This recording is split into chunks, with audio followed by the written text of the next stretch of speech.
Hi everyone, and welcome back to the second week of Witches of the Moon. I'm your hostess Sunshine for Saturdays, and this week's topic is meditation. And I'm going to have to take a little bit of a different approach at this because I'll be the first to admit that I'm not one of those ones who is able to sit idly for any extensive period of time. I just have a mind that goes nuts. Not only that, but as you can see in the background, he's glued to my hip, and for me to actually get a moment when he isn't on the go is pretty rare unless I'm in bed. And of course that's not a good place to do meditation, but I wanted to try and share with you what I do when it comes to my meditation times, because I have my own way of doing it, and I actually recognized this a long time ago from my great-grandfather. First of all, let me say that to me, meditation is a way to develop you more intuitively and to help you become more balanced with your daily activities. Basically, meditation is like 100% focus on one thing. Relaxation is not meditation, but meditation is relaxing. Let's put it that way. Okay, so I've made a few notes because I didn't want to skip over anything. I guess that's really important when it comes to meditation.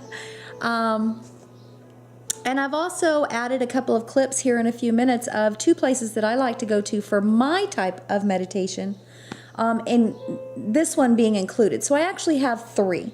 But let me explain how I do my meditation. First of all, my meditation starts off with a degree of exercising or stretching, not exercising, stretching in certain directions and focusing on my breathing when I'm able to breathe and my allergies aren't acting up. So you want to focus on your breathing, and I'm going to gear this more towards beginners, and even for those who are experienced in meditation and have for some other reason lost focus and have not been able to do this, as often as they used to. Sometimes, going back to the baby steps is usually the best way to go. So, bear with me.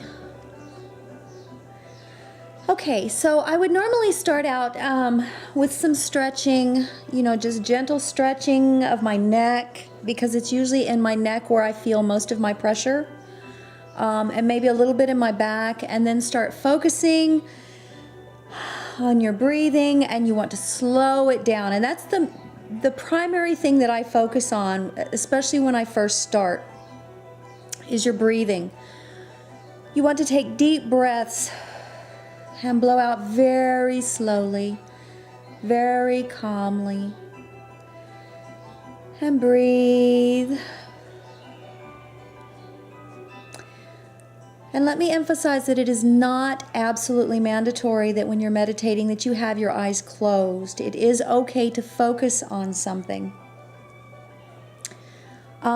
Your position that you're in has a lot to do with it as well. You don't want to be up walking around or driving a car or something like that. You want to try to get in a comfortable seated position, laying position, eyes closed, eyes open. And just for the first 30 seconds to a minute or so, you just want to relax and you want to focus on your breathing, actually slowing your breathing down, deep breaths, long exhales. And you want to actually start to feel your lungs to relax. And then from that point, I actually try to focus on something. Now, if my eyes are closed, I actually have a place up here that I like to go to, and it strongly resembles a river, a dried up riverbed. Okay, a dried up riverbed. I'm from Arizona. I don't know if that just is the reason or what, but I remember a place when I was young and it was a dried up riverbed, and it just seemed so red and so pretty, and there were stones that glistened in the sun because it was early in the morning, so there was still dew on the ground. So I focus on this place. Anyway, so I focus in this place, and I imagine that I'm sitting in this riverbed, and I start with my feet, and I can feel my feet in the sand, and I'm moving my toes, and it's warm and it's relaxing, and I'm just relaxing and feeling the heat on my toes. It's warm, the way a beach feels, I guess. And then I move up to my ankles, and this is the type of thing that you want to do. Now, you want to encompass your entire body. You want to move all the way up your body, feeling each part individually, and telling yourself mentally that you can feel it relaxing, and you can actually feel any stress relieving from that point. So you're going to work your way up your body. You're going to go from your feet to your ankles, to your calves, to your knees, to your thighs, to your hips, and you want to include your internal organs as well. You want to know that your lungs are relaxed and breathing easily, and that your heart is slowing down, and you want to work your way up to the top of your head. And sometimes it helps if you have things like candles or music or mood lighting, or no lights at all. Incense, smells in the house, that helps a lot as well.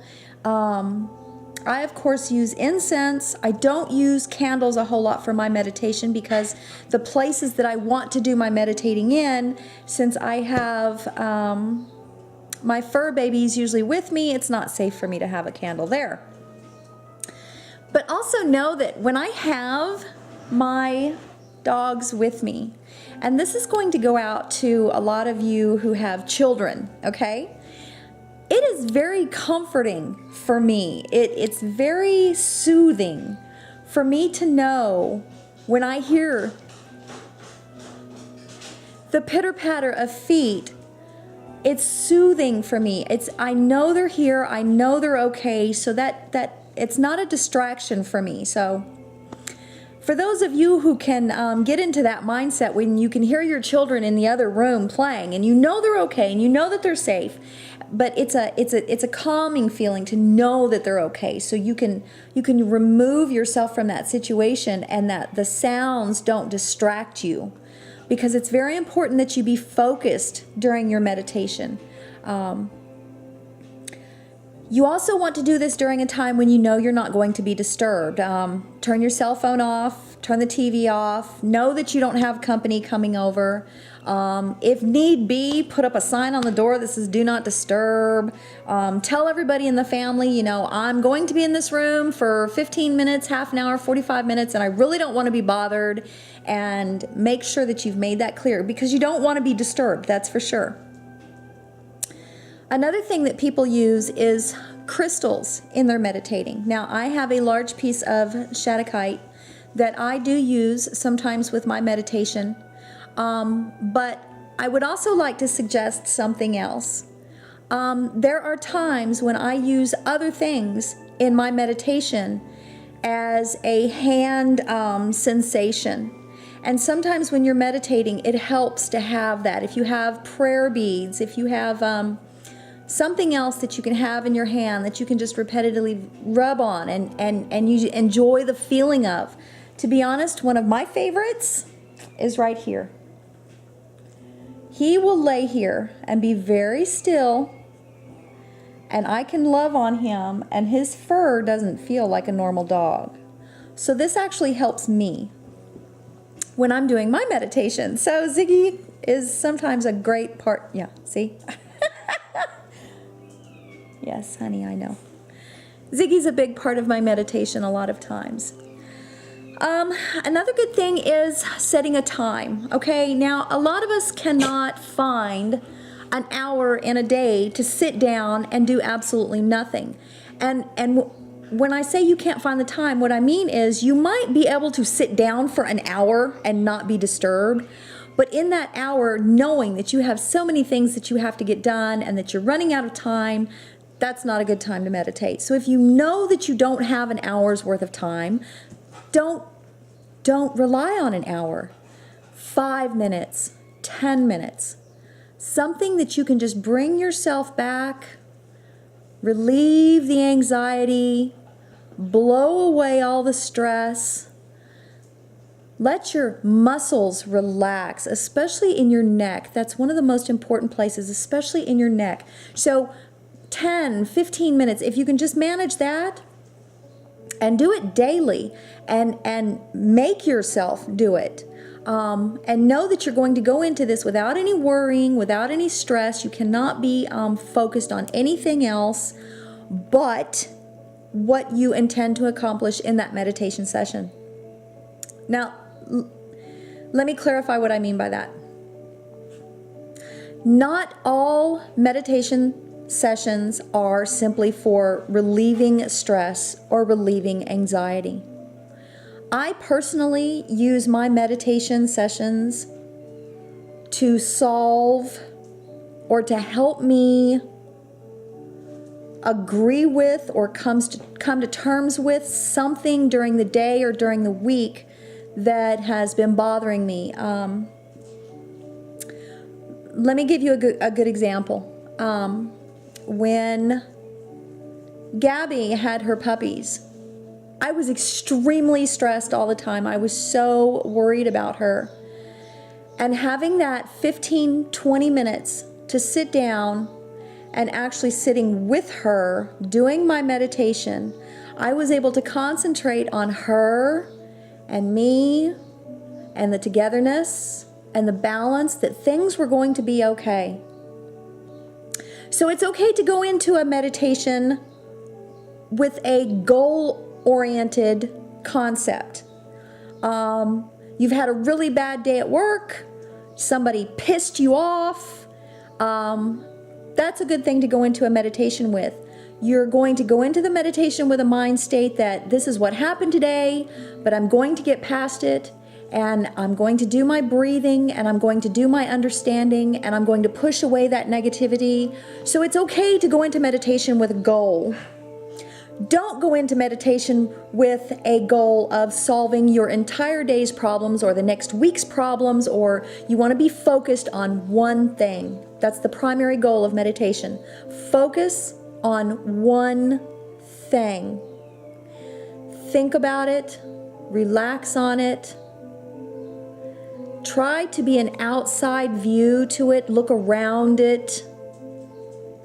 Place yourself in that place where you know that you would like to be. For me, my dried up riverbed, and I see myself there, and my boss isn't there. My boss isn't there, and the fact that, you know, he pissed me off, that doesn't matter there. I can feel the sun, and I can feel the air, and I can hear nature, and that's my meditation point. That's what I'm trying to get across. So, yes, there is some visualization sometimes when it comes to meditation, but it's not mandatory. It does help. And let me explain why it helps. There are times when I am unable to do my meditation during the day. So the next day I find myself very stressed. And during my lunch break, I will actually go for a drive in my car, and I will park somewhere, and I will make it a point to take myself to my favorite place, my secret little place, and try to do my meditation then. If I have a focal point where I can take myself to my dried up riverbed, it's easier for me to get there. It's easier if I already know what this place looks like. I'm already familiar with it. So you want to start familiarizing yourself with your visualization place, or where you want to go, where your happy place is, I guess you would call it. So I guess that's pretty muchly my take on meditation, and that's how I handle it. And I actually got it from my great-grandfather. questioning him on why he was sitting on the back porch just being so quiet, and he would just stare and he would just look out into the nature of the backyard.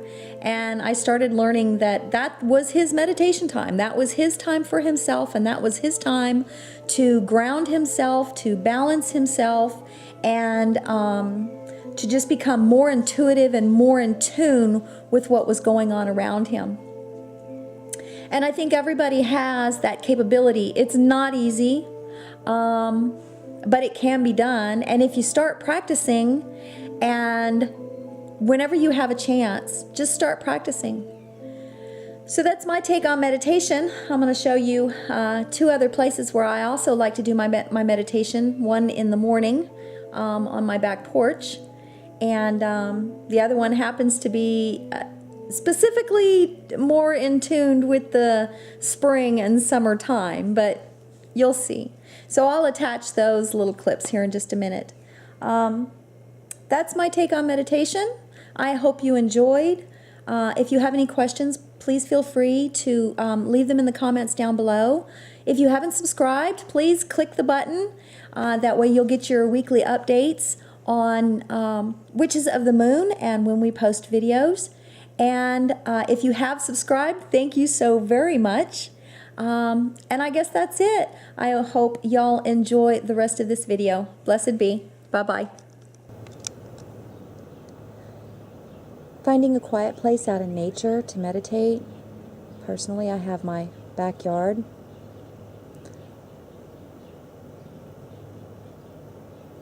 And from my porch, I can enjoy the quiet, the birds,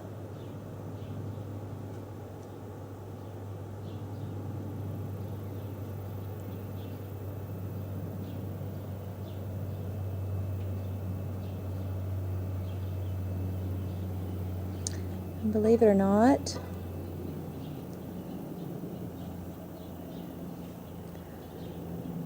this has been known to be one of my focal points many times. So, what about meditation outside? Here's another one of my favorite places to be in my house. And if you listen very closely,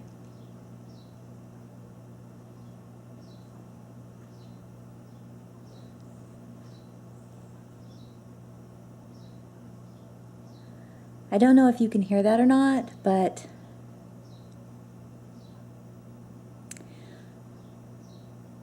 every spring and summer there is a pair of birds that like to nest in the rafters just outside my house, and I find listening and focusing on them to be very comforting. And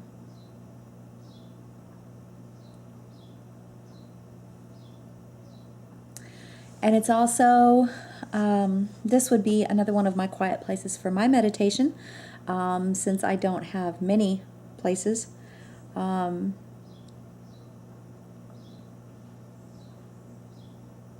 hope you can hear them. I really do. Because that's one of my focal points. So this would be another one of my meditation places.